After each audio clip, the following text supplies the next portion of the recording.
and tonight I'm going to talk about the cost of compliance, the hidden cost that you did not see coming, the hidden cost that's slowly eating away at your profits, but that all of it is required by law for you to run a business, and each country has its own set of regulations.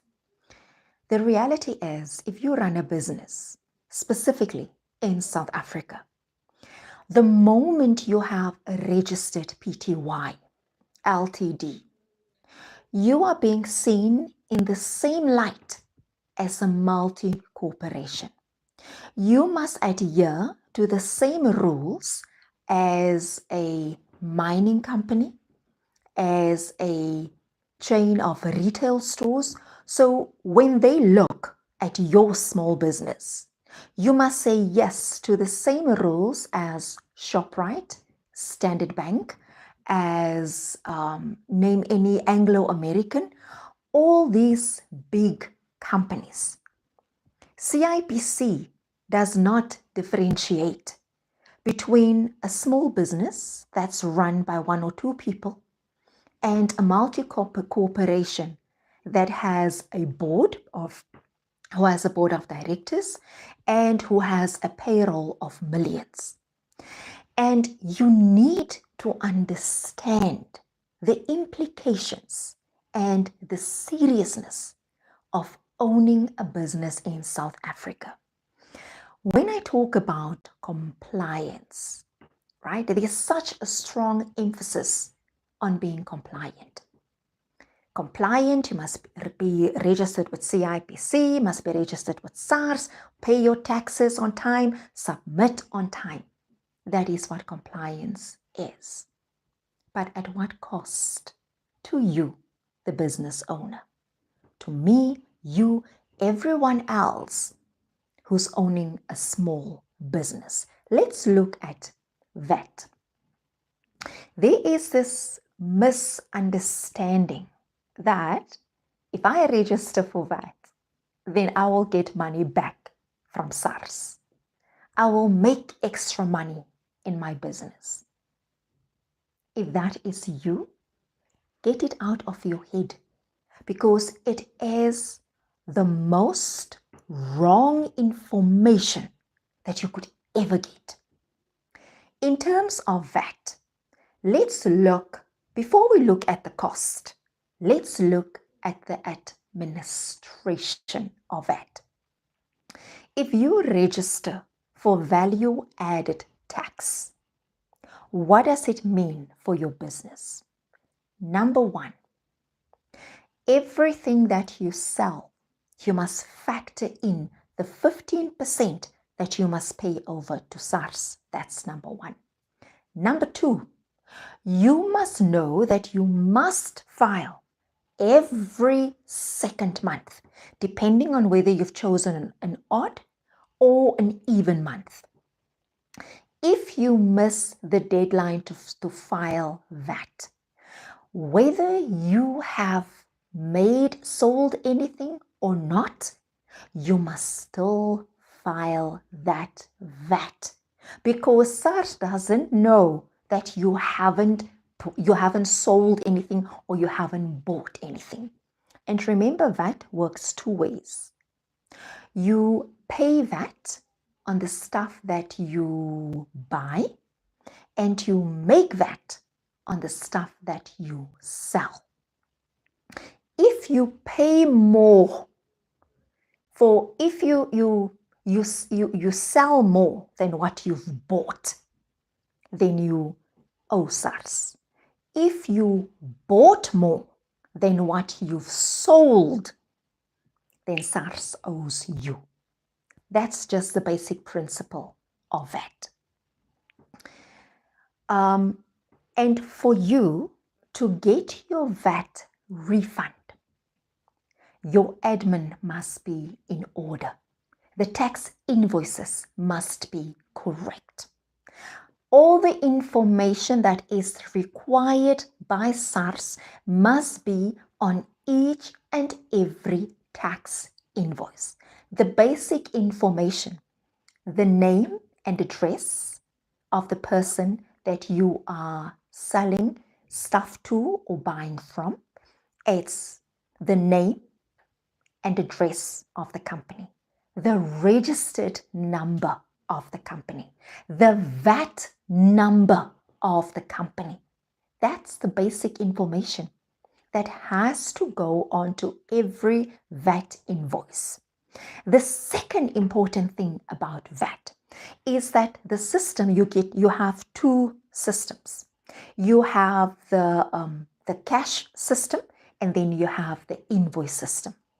The invoice system is that you become liable for that VAT the moment you make out the invoice. Whether you get paid or not, you must still pay VAT to SARS. That is the principle. I will say that again, the invoice system. It is VAT you become liable for VAT the moment you create an invoice, not when you get paid. And that's another thing. So think about it. If you have sold goods or say if you have sold goods for 200,000, right? You have sold it. And the moment that that invoice has been made up, before you have been paid, you are liable for that VAT. So you need to think about how this affects your cash flow, right? So that is one of the hidden costs. Let's look at the admin of VAT. VAT must be submitted every second month. You don't wait until the 25th for you to submit your VAT. You have to keep all the slips, all the invoices, all the proof of all the transactions. You have to keep the records of whether it's input or output VAT. How much do you think that's going to cost you to do that? Because you must pay the person who is managing your VAT transactions, because you can't do it. If you try, that's why you don't get your refund. Yeah, I know. SARS has their difficulties, and they can become a nightmare to deal with. But on your side, if you think that you can run your business and do a DIY VAT job, you're not going to get your refund because you will miss something. So say you do the right thing and you now need to pay someone to do your VAT. How much do you think that's going to cost you? As an example, because if you make 50,000 upwards, you can register for VAT voluntarily. You don't have to, but you can. Let's see how viable that is. If you make 100,000 a year and you decide, because some or other person who didn't know what they were talking about told you, no, you must register for VAT and you will make money. And you listen to that fool, right? You go and register with your 100,000 Rand or your 250,000 Rand per year, right? Or let's take it 200,000 per year. Of that 200,000, the person who does your VAT, because you're a small business, they feel a little bit sorry for you. They say they'll charge you 3,500 Rand per month to do just the VAT, not your books, not your other taxes, just VAT, 3,500 per month. If you times 3,500 times 10, that's 35,000 per month. Times another 7,000 for the 12 months, that's 42,000 per month, per year. So of your 200,000 Rand that you make per year, you must now pay 42,000 Rand to the person who's doing your VAT. You must still pay your bookkeeper who says, no, I don't do VAT, I only do your books. You must still pay them for that. Then, if you are not compliant with your other stuff, like maybe you have 2 employees and you want to do the right thing, you still have to pay as you earn in UIF for them. Compliance. So do you see the cost? And why you must think carefully before you register for VAT. So that's VAT in a nutshell. Let's come to pay as you earn. The moment you have an employee, I think you have 21 days, then you must register them for pay as you earn and UIF, right? They don't register for pay as you earn, the employer registers for pay as you earn. So now, because maybe they each earn 7,000 Rand per month, because you are a fair employer, they don't pay tax, but they have to pay UIF. 1% from them, 1% from you. That UIF that must be paid from you and the employer. Where do you think that money comes from? From you. You must make provision for that money, which means if your salary bill is, say it's 14,000 for your 2 employees that you have. Of that 14,000, you must make sure that 2% of each employee, it must be paid over to UIF. 1% from you, 1% from the employee. You must make provision for that. That's only if you have 2 employees. What if you have 20 employees and your payroll is 200,000? Then UIF pay as you earn, it becomes more expensive. That's your payroll. Let's look at your company taxes. If you make a profit, you must pay tax on the profit. Fortunately, SARS still has different categories. So if you make less than 1 million Rand, then you are a micro business and your tax gets calculated in a different way. Letter of good standing. If you get a contract in mining, construction, and they need the letter of good standing, that's another added cost because the Department of Labor will look at your overall salary bill. How much do you pay for salaries? How much do the directors make? They want that information. And then they calculate a certain percentage of that. And you must pay that to get your letter of good standing. So now do you see the cost of compliance? The hidden cost that you didn't know about, but you must make provision for it. And it's a cost once you are registered. You can't pay willy-nilly. You can't pay this month and then skip the next month and pay another month, and for 2 or 3 months you don't pay. You have to submit every month if it's pay as you earn. Every second month if it's VAT.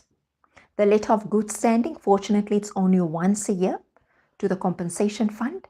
UIF, you pay that to SARS as well every single month. Before you employ someone, ask yourself, can you really afford to employ that person? And that is one of the reasons why there are so many more people employed in the informal sector than in the formal sector. It is because the cost of compliance can be unbearable for a small business. So let's look at the informal sector. The informal sector, the figures shows it 900 billion Rand is being circulated in the informal sector. That's about 13% of South Africa's GDP. The people, There are many people who are selling on the street, selling. I'm not talking about spaza shops. That's a conversation for another day. But the person who's selling on the street, who are in the informal markets, who are not in the fancy offices, many times they make more money than the ones who are working out of fancy offices. Because in the informal sector, very often the overheads are lower. But the number one thing, they are not compliant. They don't pay their taxes. They don't register their workers. They don't pay VAT. And it's a cash-based system. So the informal sector, it makes up a huge amount of the economy of the countries. But many of them, it's non-compliant, but they are putting food on the table of many families. They are building houses, buying cars, coming from the informal sector. The disadvantage of the informal sector is that you don't have a recourse if anything happens. If you can go and report them, but what will it help in the end, right? Because it depends. Sometimes there will be consequences, sometimes there won't be consequences.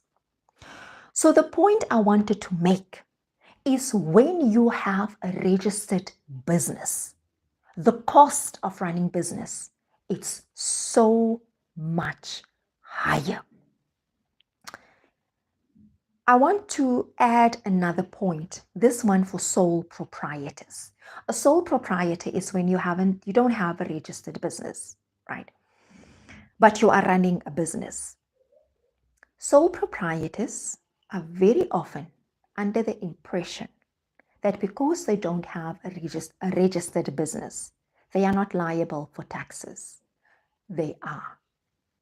Because as a sole proprietor, you get taxed in your personal capacity. What that means is when you pay taxes, you have one profile that you pay tax to. It's your personal tax with your personal your income tax number. And your income from the business just gets added under your personal profile. In terms of the business, when you have a registered business, you and the business are two separate entities, for lack of a better word, which means the business pays taxes and you as an individual pay taxes. And very often I find that business owners who are starting to get compliant, they don't understand that there's the personal taxes they have to pay and there's the business taxes. And then there's the third one, provisional taxes. I've had many cases where someone would come to me and say, they have filed provisional taxes, they are fine, I must just sort out their books. You are not fine. I've said it before and I will say it again. Provisional taxes, it's not company income tax. It's a separate tax. It's a prepayment sort of tax that you pay before you file. So you have your provisional tax that you pay, that's a portion of the taxes that you will still pay. And then you have your income tax. So if you have only filed for provisional taxes, you are not fine. You must still file for your company taxes. Please keep that in mind. So in a nutshell, to wrap up, compliance, company taxes, provisional tax, pay as you earn, UIF, STL, compensation fund, CIPC. These are the 7 things that the 7 payments, the very basic compliance rules to operate a company in South Africa that you must adhere to. Even if you won't be able to do everything at once, but step by step, you have to do it. Otherwise, you are non-compliant. And it's as simple as that. But in terms of VAT, I want you to think very carefully before you register for VAT. If you are not making R1 million per year. But on the other hand, if you are making R1 million per year and you have not registered and you think that you can hide from SARS, you are in for a very nasty surprise, because SARS is vindictive and they are serious when it comes to collecting their money. If you make more than R1 million per year and year 1 passes, SARS doesn't see you. Year 2 passes, you don't hear anything. Year 3, by now, you have made more than R1 million for 3 years in a row. Either someone goes and report you, because the system of SARS, it's so big, it's not possible to find everyone. But I don't like you, and I go and report because you have a big mouth, you're always bragging. And I go and report and I say that one is bragging that he's not paying VAT. And SARS look at you and they find, oh, I've told them the truth, you're not paying VAT. Then they register you and you will just get a notification that, hello, you have registered now for VAT. And this, it doesn't end there. Now they are going to backdate all those years of what they think you must pay them, with penalties, with interest. Another cost of compliance. So the golden rule is, think about, before you employ someone, ask, can I afford to employ this person and will I be able to stay compliant? Before you register for VAT, am I making more than R1 million? And will I be able to file every second month with the right documentation and with the right information? Will I be able to, can I afford to pay someone to do just my VAT if my bookkeeper says, no, she's not touching that? Number 3, with UIF. Am I in the position to pay someone to manage my UIF for me? Compensation fund. Because for compensation fund, you need payroll. Do I have a payroll system? Do I give pay slips to my employees? Because these are all the questions that you would have to answer. So that, in a nutshell, is what compliance is all about. It's a bitter, hard, unforgiving pill to swallow. And like I've said when I started with this video, whether you are a small business who's making 50,000 Rand per year, or whether it's a multi-corporation who's making 50 billion Rand per year, you are, in the eyes of the CIPC, you have to answer to the same laws. So think carefully. Before you even register your business, why do you want to register? Will you be able to keep up with the admin? But even as a sole proprietor, you must also adhere to compliance. None of us is free. None of us can escape it. When you wake up in the morning, as you run your business, as you sell your products, sell your services, say to yourself, I am working for SARS, because that is reality. And the sooner we accept this bitter, unpleasant, unpalatable reality, the more easier our brains can absorb the consequences and the responsibilities that come with it. So yeah, that in a nutshell is what this live is all about. My name is Olivia. Please in the comments let me know what are your experiences? How do you deal with compliance? And if you need help, you're more than welcome to let me know. Thank you so much for watching.